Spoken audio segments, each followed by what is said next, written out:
주님께서 여러분과 함께 또한 사제의 영과 함께 요한이 전한 거룩한 복음입니다. 주님 영광 받으소서.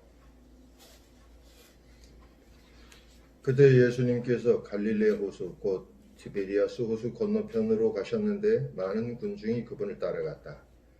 그분께서 병자들에게 일으키신 표징들을 보았기 때문이다. 예수님께서는 산에 오르시어 제자들과 함께 그곳에 앉으셨다. 마침 유다인들의 축제인 파스카가 가까운 때였다.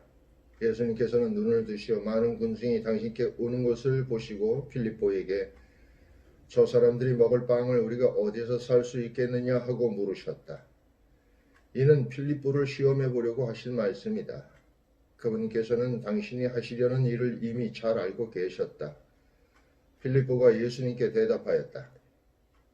저마다 조금씩이라도 받아 먹게 하자면 200데나리온어치 빵으로도 충분하지 않겠습니다. 그때 제자들 가운데 하나인 시몬 베드로의 동생 안드레아가 예수님께 말하였다. 여기 보리빵 5개와 물고기 2마리를 가진 아이가 있습니다만 저렇게 많은 사람에게 이것이 무슨 소용이 있겠습니까? 그러자 예수님께서 사람들을 자리에 잡게 하여라 하고 이르셨다. 그곳에는 풀이 많았다. 그래야 사람들이 자리를 잡았는데 장정만도 그 수가 5,000명쯤 되었다. 예수님께서는 빵을 손에 들고 감사를 드리신 다음 자리를 잡은 이들에게 나누어 주셨다. 물고기도 그렇게 하시어 사람들이 원하는 대로 주었다. 그들이 배불리 먹은 다음에 예수님께서는 제자들에게 버려지는 것이 없도록 남은 조각을 모아라 하고 말씀하셨다.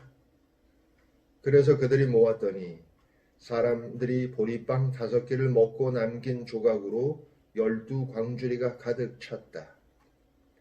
사람들은 예수님께서 일으키신 표징을 보고 이번은 정말 세상에 오시기로 되어 있는 그 예언자시다 하고 말하였다.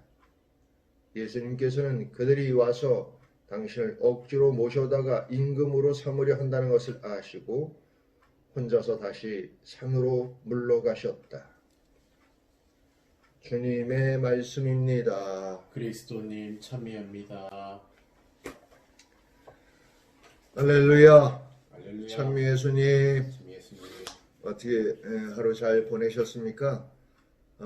이제 곧 이제 미세가 재개되면 이제 얼굴을 마주보고 이렇게 할 수 있게 될 터인데 이렇게 말씀을 우리가 계속 듣는 것과 또 그렇지 않은 것은 분명히 차이가 있을 겁니다. 너무나 어떻게 보면 긴 시간을 우리가 미사를 못하고 말씀을 못 듣고 이렇게 지냈는데 그럼에도 불구하고 이렇게 유튜브를 통해서라도 혹은 뭐 TV나 다른 여러 가지 방식으로 말씀을 들으신 분들은 그나마 괜찮겠습니다만 이런저런 이유로 바쁘다고 이제 못 들으신 분들은 좀 이번 기회에 내 믿음이 얼마나 이렇게 부족한지를 좀 깨닫는 그런 계기가 되었으면 하는 바람입니다.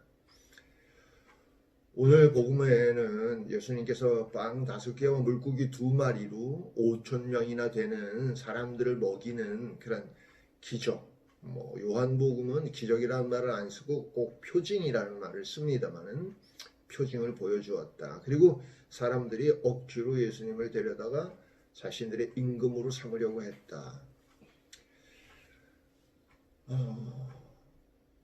사실 사람들에게 있어서 이 표징은 어떤 의미였을까요?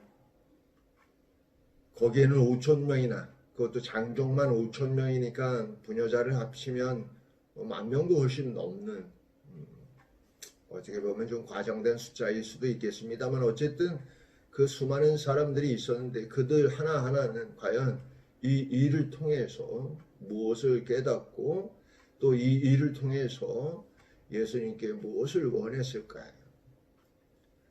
만일 자신들이 아무것도 하지도 않고 그저 먹을 수 있는, 그것도 아주 배불리 먹을 수 있는 그런 기회로만 여겼을까요? 아니면 먹고 사는 것이 결국은 하늘에 달려 있다는 것을 깨닫는 기회가 됐을까요?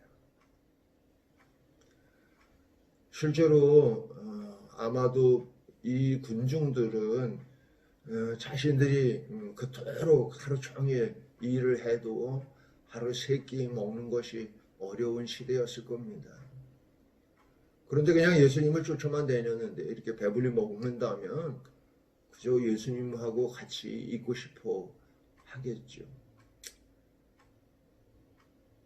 하지만 예수님은 실제로 이 표징들을 통해서 우리가 이 세상이 중요하다고 생각하는 것들이 우리가 생각하는 것처럼 그렇게 중요한 것이 아닐 수도 있다는 것을 보여주고 있는 것은 아닌지 그런 생각이 듭니다. 우리가 이 세상 복을 쫓다 보면 어리석은 선택들을 하게 돼요. 예컨대 이제 그 사이비 종교를 쫓는 사람들이 대부분 그런 겁니다.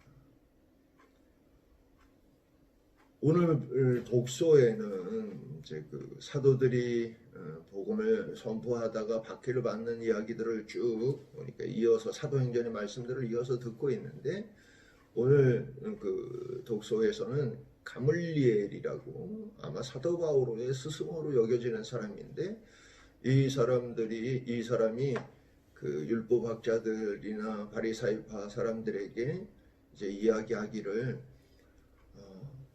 만일 저 사도들이 그전에도 내가 뭐나 되는 것처럼 해서 추종자들이 있었지만 그가 죽고 나서는 다 흩어졌다.